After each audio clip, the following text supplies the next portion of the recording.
Bonjour à tous, dans le cadre du centenaire de la radio, nous avons rencontré les acteurs du monde de la radio et aujourd'hui je suis avec Éric Jean-Jean. Ouais, qui n'est pas Bonjour. centenaire. Salut Julien.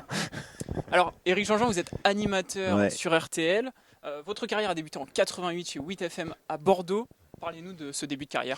Bah, alors ça a même commencé avant, mais avant j'ai été pro en 88, mais avant en 82, j'avais 15 ans, c'était l'ouverture des radios libres et il y avait une radio à côté de chez moi. J'habitais dans un petit village à côté de Blaye. Il y avait la radio du Pays Blayais. J'étais en seconde. Il y avait de la lumière. Je suis rentré. La semaine d'après, je faisais une émission. Puis après, j'ai fait danser les gens pendant très longtemps. J'ai payé mes études comme ça, en étant DJ, un peu animateur radio, un peu animateur commercial aussi.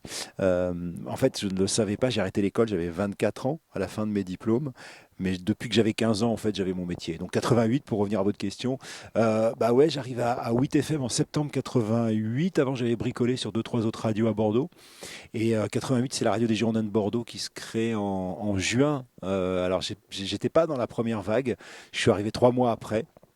Et ça a été une aventure dingue. J'ai rencontré celui qui est aujourd'hui mon pote de toujours, Julien Courbet, à qui je passais l'antenne tous les jours et tout. C'était une anecdote marrante. Enfin, c'était une histoire marrante. À l'époque, j'étais à Sciences Po. Je finissais mes 2 dernières années de Sciences Po. Et donc, je faisais le 6-9. Donc, je me levais, je faisais l'émission. Il y avait François Pesanti aujourd'hui, qui a été un moment patron des sports, je crois, sur RMC, qui est aujourd'hui chez Next Radio. François faisait les infos chez moi. La plupart du temps, on partait, François et moi, ensemble, parce que lui était à l'IUT de journalisme de Bordeaux. Moi, je partais faire mes cours à l'IEP.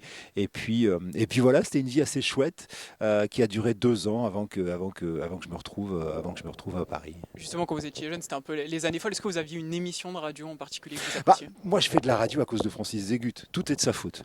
Francis Zégut, ça a toujours été mon idole. Après, j'étais super fan de Courbet, mais comme j'étais pas drôle, je savais pas faire ce qu'il faisait. À Bordeaux, c'était vraiment une grosse vedette, hein, Julien. Et puis pour moi, c'est l'animateur le plus doué de ma génération. Vraiment, il est brillant.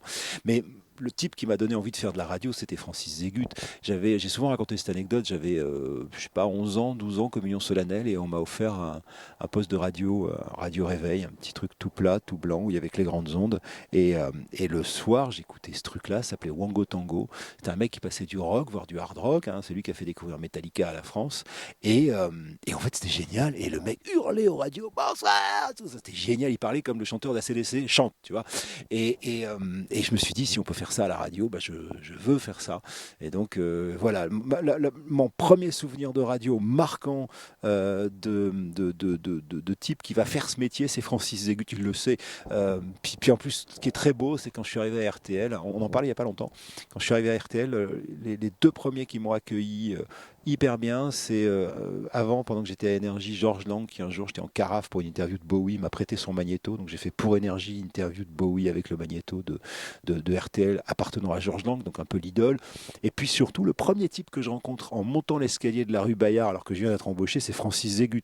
Donc t'imagines le truc, c'est-à-dire le type grâce à qui je fais de la radio, qui m'accueille, ah salut, sois le bienvenu et tout, non, c'était cool. Un ascenseur émotionnel, donc il vous a donné quelques conseils justement pour vous Non, lancer. il a eu la décence de ne pas le faire. On s'est on s'est très vite entendu parce qu'il est drôle, parce qu'il est pince sans rire et que moi je faisais allégeance. J'avais 29 ans quand je suis arrivé à RTL.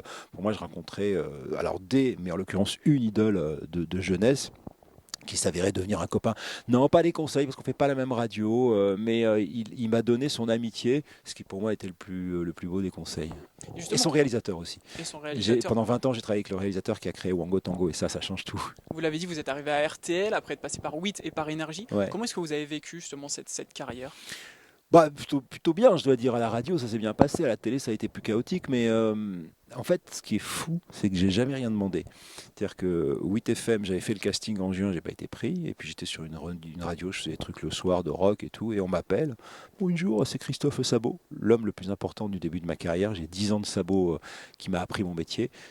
Bonjour, je travaillais sous un pseudo. Et il me dit, bah, je vous écoute à la radio, vous voulez pas faire un essai? Je dis, mais enfin, j'ai fait un essai il y a 3 mois, vous m'avez pas pris. Ah bah je me suis trompé. Et donc je suis arrivé, j'ai fait un essai, et puis il m'a embauché, j'ai fait 2 semaines de week-end, et puis très vite il m'a mis au 6-9. Et là, tous les jours avec Christophe Sabot, tous les jours, je sortais d'émission à 9 heures et on prenait une demi-heure avant que je parte à l'école pour écouter la maquette de ce que j'avais fait, la pige. Et j'apprenais, et puis après je partais à l'école. Des fois j'étais un peu sonné parce qu'il a été un peu dur. Et puis quand Sabot est arrivé et a quitté 8FM pour aller diriger d'abord Chéri FM puis Énergie. J'étais le premier qui l'a appelé. Et puis il se trouve que je suis devenu animateur, alors qu'il travaille comme un journaliste mais animateur, et c'était super rigolo. Et je me souviens d'une saison où je faisais l'après-midi et la nuit sur Énergie. Enfin pas la nuit, je faisais midi 17h, puis 20h 1h ou 21h 1h, je sais plus, Eddy Caladmonde. Et j'avais dit à Sabot, tu sais Christophe, euh, on va faire la fête parce que je vais pas tenir. Et donc on faisait la fiesta, on faisait la bringue jusqu'à 5h du matin. Il y avait 20 personnes qui venaient en studio, des gens qui parfois savaient pas que c'était une radio. Ça ressemblait pas vraiment à une radio, c'est un long couloir Énergie Iéna. Hein. Et puis le lendemain à 11h, il y avait le responsable des cadeaux qui s'appelle Vincent Dacaret qui m'appelait en disant oh putain, t'es à l'antenne dans 1 heure. Oh, alors, je me levais, je prenais une douche, j'arrivais, j'habitais pas très loin de l'avenue d'Iéna. Et puis après l'émission, j'allais dormir 2 heures parce que je savais qu'on allait faire la fête toute la nuit. Ouais, non, ça a été une période un peu dingue. Ouais. Il y a quand même un peu de boulot. Est-ce que vous pouvez justement nous décrire, c'est quoi le job d'animateur à la radio? Alors, le job d'animateur à la radio, ça dépend de quel animateur on est. Mais mon job à la radio, c'est globalement 60-70% de recherche et 30-40% d'antenne. Euh, la plus la plus grande partie de mon temps, je le passe à faire des recherches. Alors quand on fait une interview, comme vous avez fait, vous avez préparé l'interview, vous avez fait des recherches. Bon, ça, les recherches pour les interviews avec des techniques de travail que j'ai appris comme vous en partie à l'école, puis après beaucoup sur le tas. Et, euh, et puis comme moi, je me suis spécialisé depuis un petit moment maintenant dans les histoires de chansons, dans les histoires de chanteurs. Il y a beaucoup de recherches, beaucoup de livres, beaucoup de sites internet, pas mal de sites anglais aussi. En gros, le moment que je passe à l'antenne, si tout va bien, c'est la récré. Mais pour que la récré se passe bien, il faut. Moi, je ne sais pas rentrer dans une émission si elle n'est pas prête. Donc j'ai l'impression qu'il y a marqué branleur sur mon front et donc ça n'arrive pas. Et justement, on peut vous retrouver sur le Drive RTL2 du lundi au vendredi avec Caroline Chimot, où vous faites découvrir les dernières nouveautés, les morceaux cultes et les infos, les nouveautés du son pop rock. C'est un rendez-vous musical que vous appréciez particulièrement. Ouais, je m'amuse. Bah, en fait, ça faisait 17-18 ans que j'étais à RTL.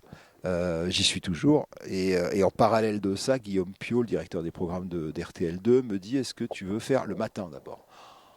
Et non, moi, c'est bon, combien j'ai fait 2 ans à Énergie le matin, plus 2 ans à 8FM, le 6-9. J'aime pas me lever tôt, c'est pas mon truc. Et puis j'aime aller voir des concerts et tout. Donc je dis non, non, non. Et il me dit bah, et puis bon, bah tant pis. Et puis, je sais pas, 15 jours après, il me dit bah voilà, le Greg en fait va faire le 6-9. Est-ce que tu veux faire le 16-19? Je dis ouais, mais alors n'oublie pas que moi je suis un animateur qui vient des radios périphériques. Donc si tu me prends pour annoncer les disques dans des cages de 20 secondes et parler 3 fois dans l'heure, je vais te coûter trop cher, ça sert à rien. Il me dit non, non, non, on va inventer un truc. Et donc on a fait le drive. D'abord 3 ans avec Mathilde, 1 an avec Marie Louba, puis là maintenant avec Caro Chimo. En fait, j'adore cette émission d'abord parce que moi ça m'a un peu reboosté. Je travaillais depuis des années dans une équipe où j'étais le plus jeune, ce qui est très bien. Mais là, j'ai intégré, en parallèle de ça, c'est-à-dire mes équipes d'RTL, j'ai intégré une équipe dont j'étais le plus vieux. Et donc, ils m'ont un peu secoué, ils m'ont réappris un peu les règles de DJ. C'est pas du tout le même travail quand vous faites de la FM. En fait, le truc dingue, c'est que les radios les moins libres, c'est les radios FM. Je suis beaucoup plus libre sur RTL et ils le sont sur Inter ou sur Europe que l'on ne l'est sur Énergie, alors Énergie évidemment, ou sur RTL2 ou sur Fun, c'est-à-dire qu'on est très calibré. Donc il a fallu que je garde ce que je savais faire de la radio périphérique et de la radio généraliste où je fais ce que je veux. Toutes mes émissions, c'est des pages blanches et c'est moi qui le fais, souvent à la main d'ailleurs, je suis très vintage, pour me caler à l'intérieur de cadres très serrés que sont les cadres de la FM. Et c'est un exercice assez bien qui m'a fait un bien fou. Et j'adore cette émission en effet. Notre émission aussi est très calibrée. Juste un tout dernier mot, il y a votre livre qui est sorti en mars dernier, Histoire insolite de la chanson française. Juste un mot très rapide dessus. Rien à dire, c'était mes révisions de la chanson française. Il y a le pop rock qui arrive pendant le confinement. Non pas que je me faisais chier d'ailleurs, mais un de mes copains producteurs, parce que je la fais courte, mais en gros, je m'étais amusé sur Instagram tous les jours. Je racontais une histoire de chanson avec mon chat. Et mon pote Frédéric Veil, qui est éditeur, me dit on va faire un livre. Je dis ouais, d'accord, et tout. Puis il me dit bon, on va commencer par la chanson française. Donc j'ai écrit à peu près des années 60 aux années 2005 la première bouture pendant le premier confinement. Et puis ça a traîné, puis est arrivé le deuxième, donc on a élargi. Donc en fait, on prend la chanson française de 1902 à 2020, c'est-à-dire que je commence par Viens Poupoule et je finis par Mais je t'aime avec Grand Corps Malade et Camille Lelouch. Et j'essaye de raconter les chansons populaires, c'est-à-dire les tubes, pas les chansons que j'aime, les tubes. Les vrais tubes, voilà. Grande variété. Merci à tous d'avoir suivi cette émission. Merci à vous, Eric Jean-Jean, d'avoir Salut. participé à la fête de la radio. Et sachez que vous pouvez également retrouver cette interview sur notre site et application Radio Sensation.